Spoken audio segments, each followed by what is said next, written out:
வணக்கம் ஃப்ரெண்ட்ஸ்.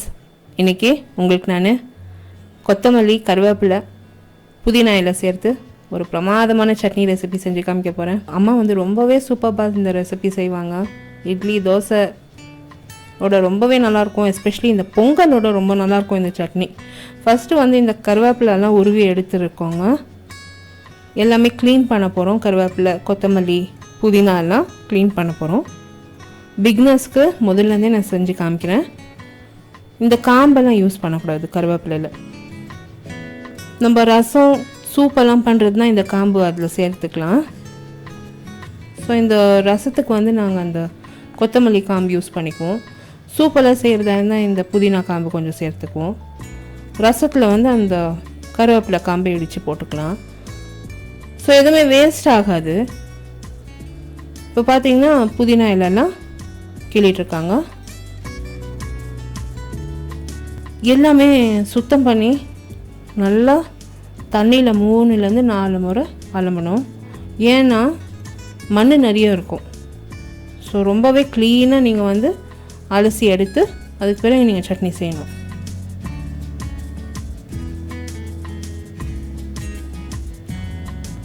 இந்த சட்னி இட்லி தோசை மட்டும் இல்லை, பொங்கல் ரைஸில் கொஞ்சமாக நெய் விட்டு இந்த சட்னி நீங்கள் பிசைஞ்சு சாப்பிட்டிங்கன்னா சூப்பராக இருக்கும்.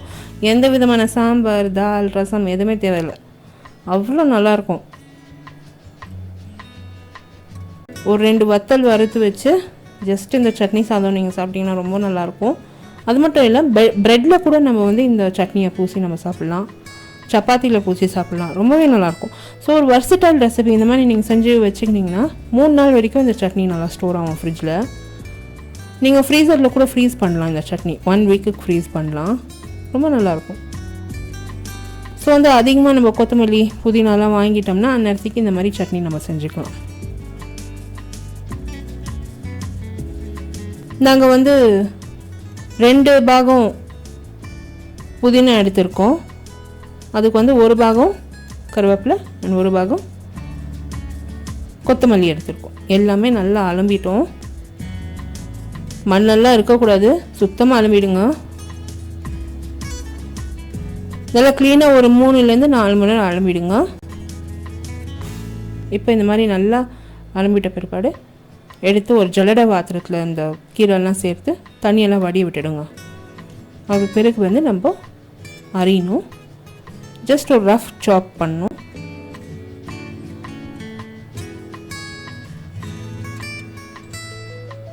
பார்த்தீங்கன்னா ரஃப்பாக இந்த கொத்தமல்லி புதினாவை சாப் பண்ண போகிறோம். எதுக்கு இந்த மாதிரி நம்ம ரஃப்பாக கட்டிங் பண்ணுறோன்னா அது பட்டன் வேகும். அது மட்டும் இல்லை, இந்த மிக்சியில் சேர்த்தாக்கா ஈஸியாக கிரைண்ட் ஆகிடும். ஸோ ஒரு நொடியில் அரைப்பட்டுடும். இந்த மாதிரி ஒரு ரஃப்பாக சாப் பண்ணி எடுத்து ஒரு தட்டில் வச்சுக்கோங்க. கருவேப்பிலை நீங்கள் சாப் பண்ண தேவையில்லை, அதை அப்படியே சேர்த்து நம்ம ஃப்ரை பண்ண வேண்டியதுதான். இந்த இஞ்சி, பச்சை மிளகாலாம் நம்ம ஃப்ரை பண்ணி இந்த சட்னியில் சேர்க்குறோம். அதோட மனமே வேறு தாங்க. ஒரு பிரமாதமான ஃப்ளேவர், ரொம்பவே டேஸ்டியாக நல்லாயிருக்கும்.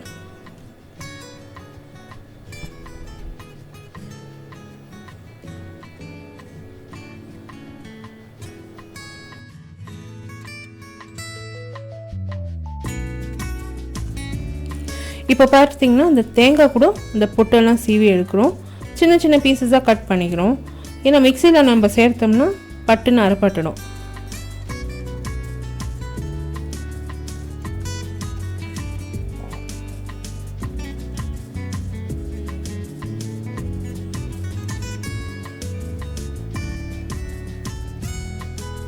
இஞ்சி கூட ரஃப்பாக சாப் பண்ணிக்கிறோம். இந்த மாதிரி நீங்கள் சின்ன சின்ன பீசஸாக நீங்கள் கட் பண்ணிட்டீங்கன்னா அது ஃப்ரை ஆகும்போது நல்ல ஃப்ளேவரும் இருக்கும். அது மட்டும் இல்லை, நம்ம அரைப்படுறப்போ ஈஸியாக கிரைண்ட் ஆகும் மிக்சியில். பீஸாக அப்படியே நிற்காது. பச்சை மிளகா கூட ரஃப்பாக சாப் பண்ண போகிறோம். பச்சை மிளகா நார்மலாக எண்ணெயில் சேர்த்தாக்கா அது படுபடுன்னு வெடியும். ஸோ கொஞ்சம் ஆக்சிடென்ட்ஸ் ஆகிறதுக்கு சான்சஸ் இருக்குது. மேலே எண்ணெய்லாம் தெறிக்கும். இந்த மாதிரி நீங்கள் சாப் பண்ணிட்டீங்கன்னா அது எண்ணெய்லாம் மேலே தெறிக்காது, அவ்வளோவா வெடியாது.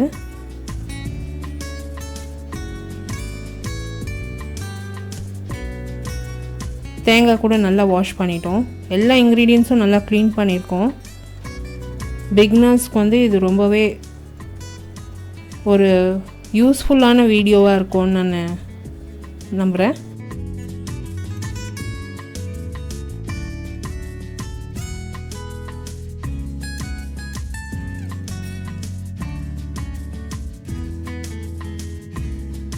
இப்போ பார்த்தீங்கன்னா எல்லா இன்க்ரீடியன்ஸும் ரெடி பண்ணி வச்சுருக்கோம். கொத்தமல்லி புதினாலாம் அரிஞ்சு வச்சுருக்கோம், கருவேப்பிலை க்ளீன் பண்ணி வச்சுருக்கோம், தேங்காய் பொடியாக நறுக்கி வச்சுருக்கோம், ஒரு சின்ன பீஸ் புளி வச்சுருக்கோம், இஞ்சி பச்சை மிளகா நறுக்கி வச்சுருக்கோம்.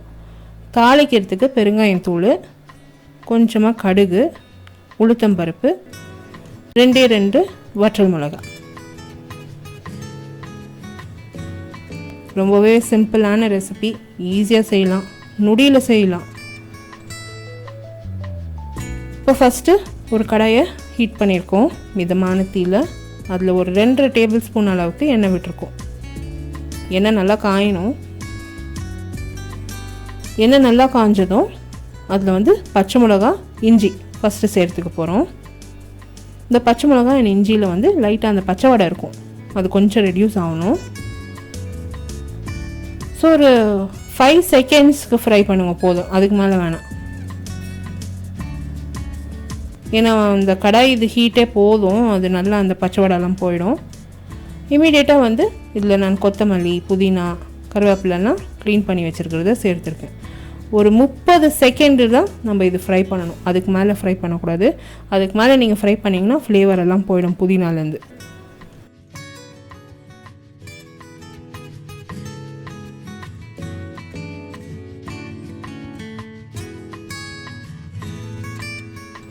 ஒரு 30 செகண்ட்ஸில் இந்த கீரை வந்து நல்லா ஃப்ரை ஆகிடுச்சுங்க. ஸ்டவ் ஆஃப் பண்ணிட்டோம்.